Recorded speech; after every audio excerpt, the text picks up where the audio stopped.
Hai, salam sejahtera. Apa khabar murid-murid?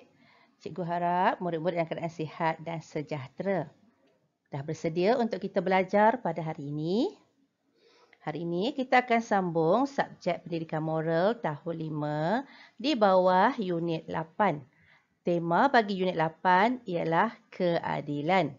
Dan tajuk kita pada hari ini ialah suri teladan dicontohi masyarakat. Jom kita belajar bersama Madam Rosita. Murid-murid, tajuk kita pada hari ini iaitu suri teladan dicontohi masyarakat. Suri teladan bermaksud contoh yang baik yang patut kita ikuti.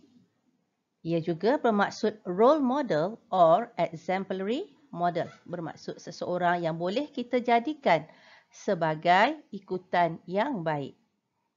Objektif pembelajaran kita pada hari ini iaitu 1. Dapat menyatakan contoh amalan adil dalam hidup bermasyarakat berdasarkan dalam buku teks. Kedua, kepentingan amalan adil dalam hidup bermasyarakat. Dan ketiga, kesan pengabaian amalan adil dalam hidup bermasyarakat. Jadi, murid-murid bolehlah lihat dalam buku teks muka surat 70 dan 71. Tema unit 8 ialah keadilan. Jadi, kita akan lihat apakah maksud dan pengertian keadilan ya murid-murid. Maksud adil ataupun definisi adil tidak menyebelahi mana-mana pihak. Tidak berat sebelah atau pilih kasih. Menyebelahi pihak yang benar. Meletakkan sesuatu pada tempat yang betul. Kita lihat pula apakah yang dimaksudkan keadilan. Sifat iaitu sama ada dari segi perbuatan, tindakan, fikiran, keputusan dan lain-lain yang adil. Tindakan dan keputusan yang saksama dan tidak berat sebelah. Jadi, cikgu harap murid-murid faham apakah yang dimaksudkan adil dan keadilan. Lihat buku teks muka surat 70. Kita akan baca dan fahami bersama cerita yang terdapat dalam muka surat tersebut. Saya Roboto. Saya telah dianugerahi tokoh kanak-kanak keadilan dalam kempen kesedaran moral anjuran komuniti setempat. Saya diminta berkongsi pengalaman bersikap adil dalam kehidupan bermasyarakat untuk dijadikan teladan kepada anggota masyarakat. Murid-murid, lihat ini adalah Roboto, tokoh kanak-kanak adil. Jadi, kita akan melihat dan kenal pasti apakah yang Roboto lakukan sehingga dia dianugerahkan tokoh kanak-kanak adil. Dan apakah contoh-contoh amalan keadilan yang dibuat oleh Roboto. Kita lihat yang pertama, situasi yang diberikan. Dalam pesta makanan, anjuran Persatuan Perumahan, Roboto telah ditugaskan untuk mengagihkan aiskrim. Okey, kita lihat Roboto ditugaskan untuk mengagihkan aiskrim. Kawan baik Roboto telah meminta 2 batang aiskrim. Roboto telah menolak permintaannya kerana setiap orang hanya dibekalkan sebatang aiskrim sahaja. Murid-murid nampak tak apa yang dilakukan oleh Roboto? Apakah sikap adil yang ditunjukkan oleh Roboto ya murid-murid? Ya, sikap adil yang ditunjukkan oleh Roboto ialah mengagihkan aiskrim yang sama kepada semua orang. Kerana Roboto telah diberitahu setiap orang hanya mendapat sebatang aiskrim sahaja. Jadi, walaupun kawan baik Roboto meminta 2 batang aiskrim, Roboto telah menolak permintaannya kerana sikap adil Roboto itu. Lihat situasi yang kedua, murid-murid. Lihat situasi yang kedua. Saya dan kawan-kawan berlatih futsal. Saya adalah Roboto. Kita boleh lihat dalam gambar ini. Mereka berlatih futsal di stadium untuk pertandingan futsal anjuran Persatuan Taman Perumahan. Roboto telah mengajak Yunini menyertai latihan bersama-sama. Walaupun dia berlainan jantina dengan kami. Jadi, Roboto telah mengajak Yunini untuk berlatih bersama-sama. Apakah sikap adil Roboto ya murid-murid? Sikap adil Roboto mengajak kawan-kawan bermain atau berlatih tanpa mengira jantina. Itulah sikap adil Roboto.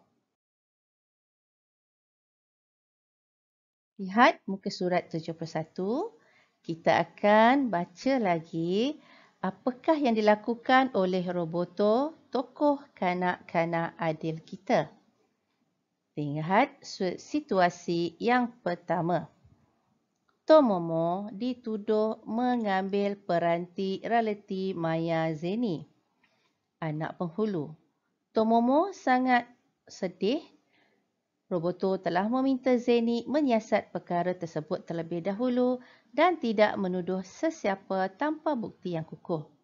Kita boleh lihat di sini, Zeni telah menuduh Tomomo mengambil peranti realiti mayanya dan Tomomo sangat sedih. Roboto telah meminta Zeni untuk menyiasat terlebih dahulu. Selepas siasatan dijalankan, Zeni mendapati peranti realiti mayanya diambil oleh adiknya sendiri.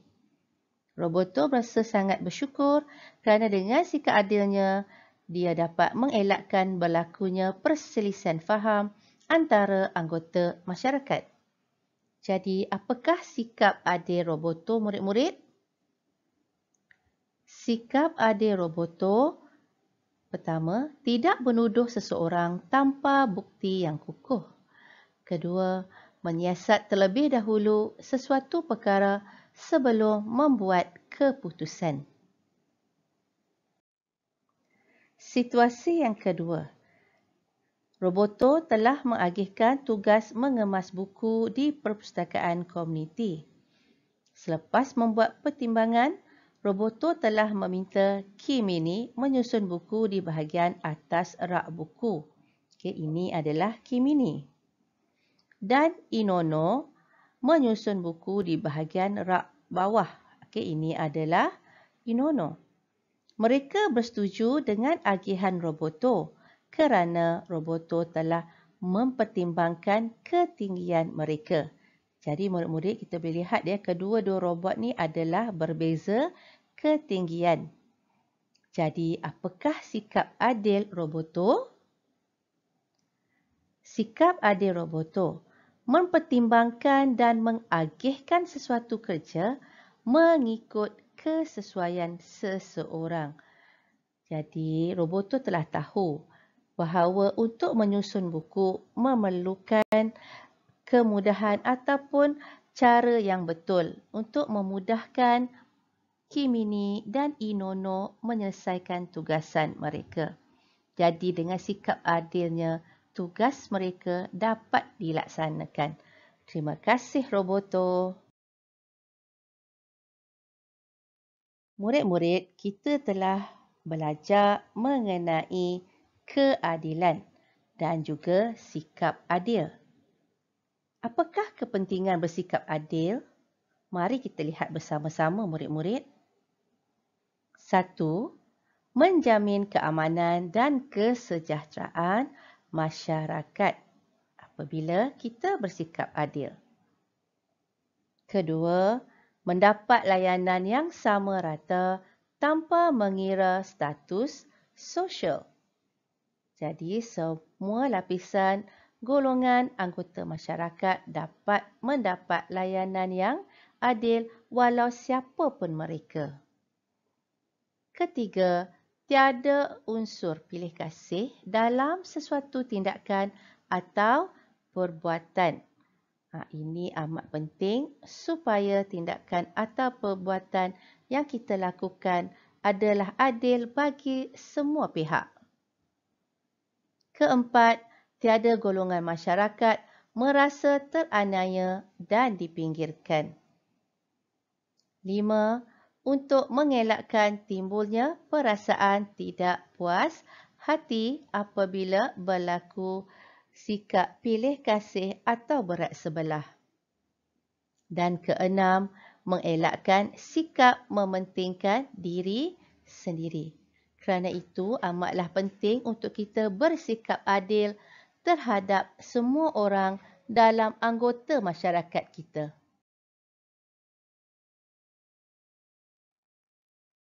Kita telah mengetahui mengapakah pentingnya untuk kita bersikap adil dalam hidup bermasyarakat.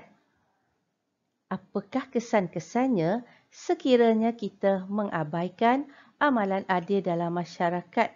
Ya, murid-murid, kita lihat sama-sama. 1. Keharmonian masyarakat akan terjejas dan terhakis. Kedua, berlaku perpecahan dalam masyarakat kerana timbulnya perasaan tidak puas hati.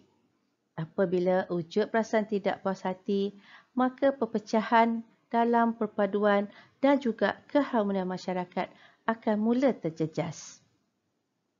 Ketiga, masyarakat akan berprasangka buruk dan tidak mempercayai antara satu sama lain. Keempat, kestabilan ekonomi negara boleh terjejas. Ini amatlah penting ya murid-murid kerana perpaduan akan menyebabkan negara kita lebih aman dan makmur. Dan kelima, keamanan negara boleh terancam dan menyebabkan persengketaan. Inilah yang perlu kita elakkan supaya negara kita lebih aman dan harmoni. Murid-murid, kesimpulan yang kita boleh dapat dari pelajaran kita pada hari ini ialah kita mestilah bersikap adil kepada semua golongan anggota masyarakat. Seperti mana kita tahu, terdapat pelbagai golongan dalam masyarakat kita. Jadi, kita hendaklah bersikap adil kepada semua mereka. Kedua, kita mestilah membuat keputusan yang adil terhadap kawan mahupun lawan. Jadi, keputusan yang kita buat amat penting bagi menunjukkan sikap kita sebagai seorang kawan ataupun sebagai seorang lawan. Ketiga, kita mestilah melayan semua individu sama rata tanpa membezakan darjat, pangkat mahupun pegangan agama dan juga kaum. Keempat, kita mestilah mengamalkan sikap adil dalam hidup dan juga perbuatan kita. Ini amatlah penting supaya kita dapat menjalankan kehidupan kita dengan lebih baik dan juga dapat mewujudkan keluarga bangsa yang harmoni dan bersatu padu. Tamat sudah pelajaran kita pada hari ini murid-murid.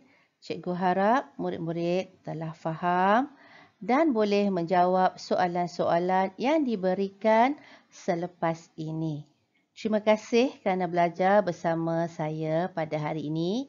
Hingga kita berjumpa lagi. Goodbye from me, Madam Rosita.